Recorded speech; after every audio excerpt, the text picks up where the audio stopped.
நண்பர்கள் அனைவருக்கும் வணக்கம். சற்று முன் பார்த்தீங்கன்னா 12 துண்டுகளாக உடைக்கப்படும் பாகிஸ்தான் அப்படிங்கிற ஒரு அதிர்ச்சியான செய்தி ஒன்று வெளியாயிருக்கு நண்பர்களே. இதை யார் சொன்னா அப்படிங்கிறத நம்ம இந்த வீடியோவில் தெரிஞ்சுக்கலாம். அதே போல் பார்த்தீங்க அப்படின்னா பாகிஸ்தானுடைய டுபாக்கூர்த்தனம் இப்போ வெளியாயிருக்கு. ஏன்னா என்னெல்லாம் பண்ணுறாங்க, இதை கூட நீங்கள் இப்படி தான் செய்வீங்களா அப்படின்னு பாகிஸ்தான் இப்போ பலரும் திட்டி தீர்த்துட்டு வர்றாங்க. அப்படி என்ன பாகிஸ்தான் செஞ்சிருச்சு அப்படிங்கிற தகவலை நம்ம இந்த வீடியோவில் தெரிஞ்சுக்கலாம். அதை தொடர்ந்தே பார்த்தீங்க அப்படின்னா இப்படியே போச்சுன்னா 3ஆம் உலக போர் வெடிக்கும் அப்படின்னும் ஒரு மிகப்பெரிய வார்னிங் ஒன்று கொடுத்துருக்காங்க. இதனால் புட்டின் அவர்கள் என்ன முடிவு எடுக்க போகிறார் அப்படிங்கிற தகவலை நம்ம இந்த வீடியோவில் தெரிஞ்சுக்கலாம். அதுக்கு முன்னாடி நம்முடைய சேனலை சப்ஸ்கிரைப் பண்ணாமல் பார்க்குறீங்கன்னா மறக்காமல் சப்ஸ்கிரைப் பண்ணிக்கோங்க.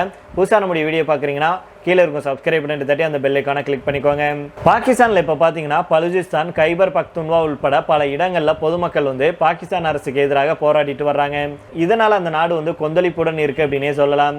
இப்பேற்பட்ட சூழலில் தான் பாகிஸ்தானை 12 துண்டுகளாக பிரிக்க அந்த நாட்டுடைய பிரதமர் ஷெபாஸ் ஷெரீப் முடிவு எடுத்திருக்கிறார் அப்படிங்கிற தகவல் வெளியாயிருக்கு. இதன் பின்னணி குறித்த பரபரப்பான தகவலை பற்றி தான் நாம் இந்த வீடியோவில் தெரிஞ்சுக்க போகிறோம். பாகிஸ்தான் நம்மக்கிட்ட இருந்து கடந்த 1971ஆம் ஆண்டில் பிரிந்து போனது. அப்போது நிர்வாக வசதிக்காக கிழக்கு வங்காளம், மேற்கு பஞ்சாப், சிந்து, வடமேற்கு எல்லைப்புற மாகாணம் மற்றும் பலுச்சிஸ்தான் அப்படின்னு 5 மாகாணங்கள் உருவாக்கப்பட்டுச்சு. நம்முடைய நாட்டில் எப்படி மாநிலங்கள் தனித்தனியாக இருக்கோ அதே போல பாகிஸ்தான்லையும் மாகாணங்கள் இருக்கு. அதுக்கப்புறமா கடந்த 1971ஆம் ஆண்டில் நம் நாட்டின் உதவியுடன் கிழக்கு வங்காளம் தனி நாடாக உருவாச்சு. அதுதான் தற்போதைய வங்கதேசம். இதனால மாகாணங்களுடைய எண்ணிக்கை 5லிருந்து 4ஆக சரிஞ்சிச்சு. பிறகு மாகாணங்களுடைய பெயர்கள் மாற்றம் செய்யப்பட்டுச்சு. மேற்கு பஞ்சாப் ஆனது. NWFB மாகாணம் கைபர் பக்துன்வா அப்படின்னு பெயர் மாற்றப்பட்டது. NWFB அப்படின்னா வடமேற்கு எல்லைப்புற மாகாணம் நண்பர்களே. இதுதான் கைபர் பக்துன்வாவாக பெயர் மாற்றப்பட்டுச்சு. சிந்து மற்றும் பலுச்சிஸ்தான் மாகாணங்கள் பெயர் மாற்றம் செய்யப்படாமல் இன்னும் அப்படியே தான் இருக்கு. இதற்கிடையில தான் பலுச்சிஸ்தான் மற்றும் கைபர் பக்துன்வாவில் தொடர்ந்து பதற்றம் நிலவிட்டு வருது. பலுச்சிஸ்தான் மாகாணத்தில் வசிக்கும் ஒரு தரப்பு மக்கள் தங்களுக்கு தனிநாடு வேணும் அப்படின்னு சொல்றாங்க. அதே போல கைபர் பக்துன்வாவில் இருக்கிறவங்களும் தங்களுக்கு தனி அங்கீகாரம் கோரி போராடிட்டு வர்றாங்க. இது பாகிஸ்தானுக்கு பெரும் சிக்கலை ஏற்படுத்தி இருக்கு. இந்த 2 மாகாணங்களும் பாகிஸ்தான் முப்படை தளபதி ஃபீல்டு மார்ஷல் அசீம் முனீர் மற்றும் பிரதமர் ஷெபாஸ் ஷெரீப் ஆகியோருக்கு பெரும் சவாலாக இருக்கு. இருவருக்கும் அந்த மாகாண மக்கள் கடும் எதிர்ப்பை தெரிவிச்சுட்டு வர்றாங்க. இப்பேற்பட்ட சூழ்நிலையில தான் பாகிஸ்தானில் இருக்கும் மாகாணங்களை தனித்தனியாக பிரித்து புதிய மாகாணங்கள் உருவாக்க திட்டமிட்டிருக்காங்க. பாகிஸ்தானில் தற்போது பஞ்சாப், சிந்தூர், கைபர் பக்துன்வா, பலுச்சிஸ்தான் அப்படிங்கிற மாகாணங்களை 12 துண்டுகளாக பிரிக்க அந்த நாட்டுடைய பிரதமர் ஷெபாஸ் ஷெரீப் முடிவு எடுத்திருக்கிறாரு. அதனை பாகிஸ்தான் நாட்டுடைய தகவல் தொடர்புத்துறை அமைச்சர் அப்துல் அலீம் கான் அவர்கள் உறுதி செஞ்சிருக்கிறாரு. இது பற்றி அவர் என்ன சொல்றாருன்னா, பாகிஸ்தானுடைய நிர்வாக காரணங்களாக மாகாணங்கள் தனித்தனியாக பிரிக்கப்பட்டு சிறிய சிறிய மாகாணங்கள் உருவாக்கப்பட இருக்கு அப்படின்னு சொல்லியிருக்கிறாரு. மேலும் அதுக்கான பணிகள் தீவிரமாக தொடங்கி நடைபெற்றுட்டு வருது அப்படின்னு சொல்றாரு. இதன் மூலம் மக்களுக்கு பிரதிநிதிகள் கிடைப்பாங்க. அது மட்டும் இல்லாமல் மக்களுடைய குறைகள் விரைவில் நிவர்த்தி செய்யப்படும் அப்படின்னும் அவர் சொல்லியிருக்கிறாரு. அதன்படி ஒவ்வொரு மாகாணங்களும் தலா 3 பகுதிகளாக பிரிக்கப்பட இருக்கு. பஞ்சாப் மாகாணம் அப்படிங்கிறது வடக்கு பஞ்சாப், மத்திய பஞ்சாப் மற்றும் தெற்கு பஞ்சாப் அப்படின்னு பிரிக்கப்படுது. சிந்து மாகாணம் கராச்சி சிந்து, மத்திய சிந்து, அப்பர் சிந்து அப்படின்னு பிரிக்கப்படுது. கைபர் பக்துன்வா மாகாணம் வடக்கு கைபர் பக்துன்வா, தெற்கு கைபர் பக்துன்வா, பழங்குடி கைபர் பக்துன்வா, அதாவது பெடரலி அட்மினிஸ்ட்ரேட் ட்ரைபல் ஏரியாஸ் அப்படின்னு சொல்லி இந்த பகுதிகள் 3 பகுதிகளாக பிரிக்கப்படும். இருந்தாலும் பாகிஸ்தானை எடுத்துக்கிட்டோம்னா நீண்ட காலமாகவே புதிய மாகாணங்களை உருவாக்க வேண்டும் அப்படின்னு பல சந்தர்ப்பங்களில் விவாதிக்கப்பட்டிருக்கு. ஆனால் அதை நிறைவேற்ற முடியலை. தற்போது பாகிஸ்தான் அரசும் பாகிஸ்தான் இராணுவம் சேர்ந்து பாகிஸ்தானை 12 துண்டுகளாக பிரிக்கிறதுல உறுதியாக இருக்காங்க. பிரதமர் ஷெபாஸ் ஷெரீப்புடைய இந்த நடவடிக்கைக்கு ஒரு தரப்பினர் ஆதரவு தெரிவிச்சிருக்காங்க. அதே வேளையில் இன்னொரு தரப்பினர் கடும் எதிர்ப்பு தெரிவிச்சிருக்காங்க. ஆனால் பாகிஸ்தான் தன்னுடைய 4 மாகாணங்களை 12ஆக பிரிப்பது அப்படிங்கிறது உண்மையிலேயே நல்ல விஷயத்தை விட தீமையை தான் தரும், தீமையை தான் ஏற்படுத்தும் அப்படின்னு சொல்லப்படுது. ஏன் அப்படின்னா இப்போதே கடும் எதிர்ப்பு கிளம்பியிருக்கு. பல அரசியல் கட்சி தலைவர்கள் கடும் எதிர்ப்பை பதிவு செஞ்சுட்டு வர்றாங்க. அதன்படி பிலாவல் பூட்டோ சர்தாரி தலைமையிலான பாகிஸ்தான் மக்கள் கட்சி சிந்து மாகாணத்தை பிரிக்க எதிர்ப்பு தெரிவிச்சுட்டு வர்றாங்க. கடந்த நவம்பர் மாதத்தின் சிந்து மாகாணத்தின் முதல்வரான முராத் அலி ஷா சிந்து அவர்கள் மாகாணத்தை 2ஆக அல்லது 3ஆக பிரிக்கும் எந்த ஒரு நடவடிக்கையும் தன்னுடைய கட்சி ஏற்காது அப்படின்னு எச்சரிக்கை செஞ்சாரு. அதே போல சர்வதேச அரசியல் வல்லுநர்களோ பாகிஸ்தான் பிரிட்டிஷ்காரர்கள் போல் பிரித்தாலும் சூழ்ச்சியை கையில் எடுத்திருக்கு. ஏற்கனவே பலுச்சிஸ்தான் உள்பட நாட்டின் பல்வேறு பகுதிகளில் இருக்கும் மக்கள் அரசுக்கு எதிராக தொடர்ந்து போராடிட்டு வர்றாங்க. இவர்களை கட்டுப்படுத்துவது பாகிஸ்தான் அரசுக்கு முடியாத காரணமாக இருக்கு. இதனால தான் மாகாணங்களை பிரிக்க அந்த நாட்டு அரசு மற்றும் இராணுவம் திட்டமிட்டு இருக்கலாம். பாகிஸ்தானை பொறுத்த வரைக்கும் புதிய மாகாணங்களை உருவாக்குவதை விட்டுட்டு உள்ளார்ந்த பிரச்சனைகளுக்கு தீர்வு காண வேண்டும். இல்லை அப்படின்னா புதிய மாகாணம் உருவாக்கும் முயற்சியே பெரிய சிக்கலை ஏற்படுத்தலாம் அப்படின்னு வார்னிங் கொடுத்திருக்காங்க. பாகிஸ்தானில் நீண்ட காலமாகவே மாகாணங்களை பிரிக்க வேண்டும் அப்படிங்கிற முயற்சி இருக்கு. ஆனால் இன்னும் சாத்தியமாகலை. இந்த முறையாவது அந்த முயற்சி நிறைவேறுகிறதா, இல்லாவிட்டால் வழக்கம் போல இந்த முயற்சியும் புஸ்வானமாகுமா அப்படிங்கிறத அறிகிறதுக்கு நாம் இன்னும் சில காலம் காத்திருக்க வேண்டும் நண்பர்களே. அதனால பொறுத்துன்னு பார்ப்போம். உங்களுடைய கருத்து என்ன அப்படிங்கிறத தவறாம கமெண்ட்ல சொல்லிட்டு போங்க. இதே போல இன்னொரு முக்கியமான பாகிஸ்தான் சம்பந்தமான விஷயம் தான், அதை தெரிஞ்சுக்கலாம் வாங்க. பாகிஸ்தானுடைய கடற்படை வித்தியாசமான கட்டுக்கதை போர்ல ஈடுபட்டிருக்கு. போர்க்காலம் ஒரு பிரச்சார போராக இருந்தாலும் அமைதி காலத்திலையும் கூட பாகிஸ்தான் கடற்படை இது போன்ற போலி போர்ல ஈடுபட்டிருக்கு. பாகிஸ்தான் கடற்படை செயற்கை நுண்ணறிவை பயன்படுத்தி, அதாவது ஏஐ இருக்கு இல்லையா, அதை பயன்படுத்தி உருவாக்கப்பட்ட போலி கடற்படையை பயன்படுத்தி சூழ்ச்சிகளை நடத்திட்டு வருது. மேலும் டீஃபேக் போலி வீடியோக்களை பயன்படுத்தி ஏவுகணை சோதனைகளை நடத்திட்டு வருது. இந்திய ராணுவ அதிகாரிகளை செயற்கை நுண்ணறிவை பயன்படுத்தி போலி வீடியோக்களை உருவாக்கி சமூக ஊடகங்கள்ல தன்னுடைய சக்தியை வெளிப்படுத்துது அப்படிங்கிற தகவல் கிடைச்சிருக்கு. பாதுகாப்பு வல்லுநர்கள் என்ன சொல்றாங்க அப்படின்னா, பாகிஸ்தான் அதன் வரையறுக்கப்பட்ட உண்மையான கடற்படை திறன்களை ஈடு செய்ய ஏஐ மூலம் இயக்கப்படும் மெய்நிகர் கடற்படையை உருவாக்கியுள்ளது. இந்திய உளவுத்துறை வட்டாரங்களும் இதை உறுதிப்படுத்தியிருக்காங்க. டீப் ஃபேக் வீடியோக்கள், ஏஐ மூலம் உருவாக்கப்பட்ட ஆடியோ, திருத்தப்பட்ட போர் கிளிப்புகள், வீடியோ கேம் காட்சிகள் மூலம் பாகிஸ்தான் சமூக ஊடகங்களில் ஒரு கடற்படை சக்தியின் மாயையை உருவாக்கிட்டு வருது. இது தரையிலிருந்து வெகு தொலைவில் இருக்கு. இது ஒரு புதிய ஆபத்தான தகவல் போர் வடிவம்.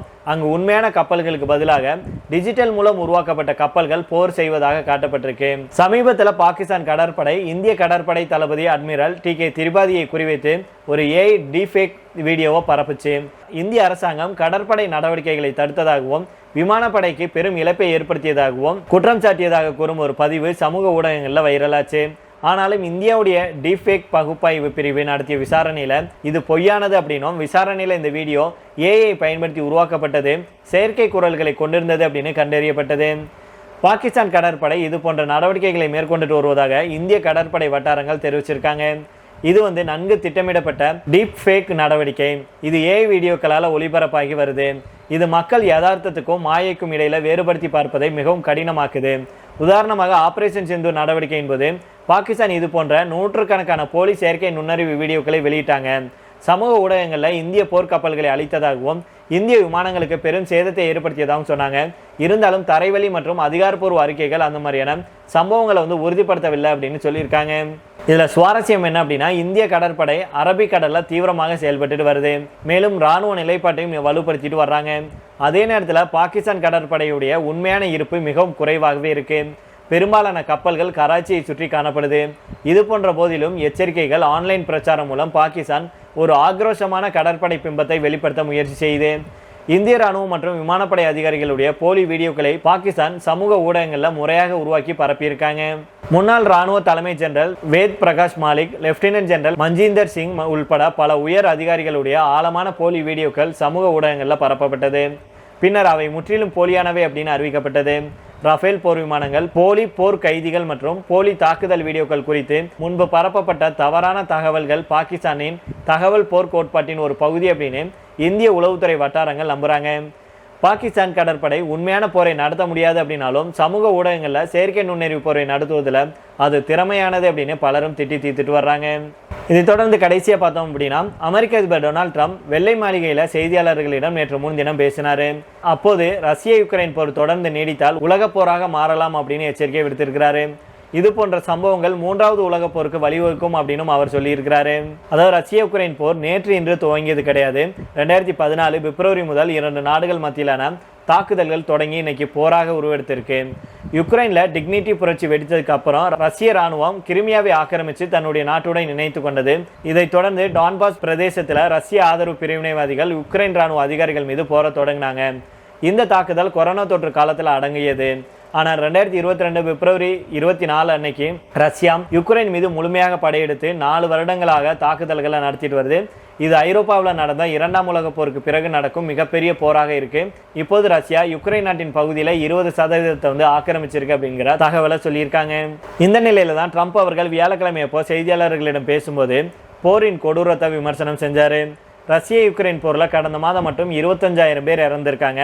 இறந்தவர்களில் பெரும்பாலும் இராணுவ வீரர்கள் தான். இது போன்ற போர்கள் உலக போராக மாறும் அப்படின்னு சொல்லியிருக்கிறாரு.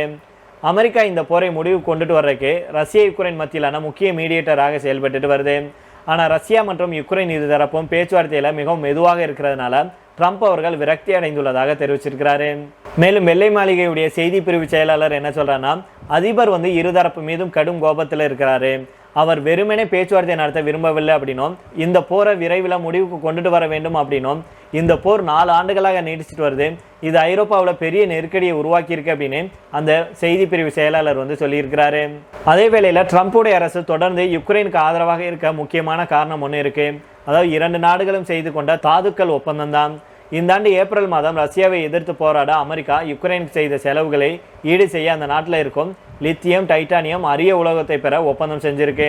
இது மட்டும் இல்லாமல் யுக்ரைன் நாட்டில் இனி வரும் காலத்தில் நடக்கும் உலோக சுரங்கத்தில் கிடைக்கும் வருவாயில் 50% தொகையை United state Ukraine reconstruction investment fund அப்படிங்கிற கணக்குக்கு அளிக்க வேண்டும் அப்படின்னு 2 நாடுகளும் கையெழுத்திட்டிருக்காங்க. ட்ரம்ப் அவர்கள் 3ஆம் உலகப் போர் தொடர்பாக எச்சரிக்கை விடுத்திருக்கிறது உலக நாடுகள் முழுவதிலும் தற்போது முக்கிய பேசு பொருளாக மாறியிருக்கு. இப்பேற்பட்ட நிலையில தான் ரஷ்ய அதிபர் விளாடிமிர் புட்டின் எந்த மாதிரியான நடவடிக்கை எடுப்பார் அப்படிங்கிறது முக்கியமான கேள்வியாக இருக்கு. சரி நண்பர்கள், இதோட நம்ம இந்த வீடியோ முடித்துக் கொள்ளலாம். இதே பற்றி உங்களுடைய கருத்துக்களையும் கீழே உள்ள கமெண்ட் பாக்ஸில் சொல்லுங்க. மீண்டும் நாளை வேறு செய்திகளுடன் உங்களை சந்திக்கிறேன். நன்றி, வணக்கம்.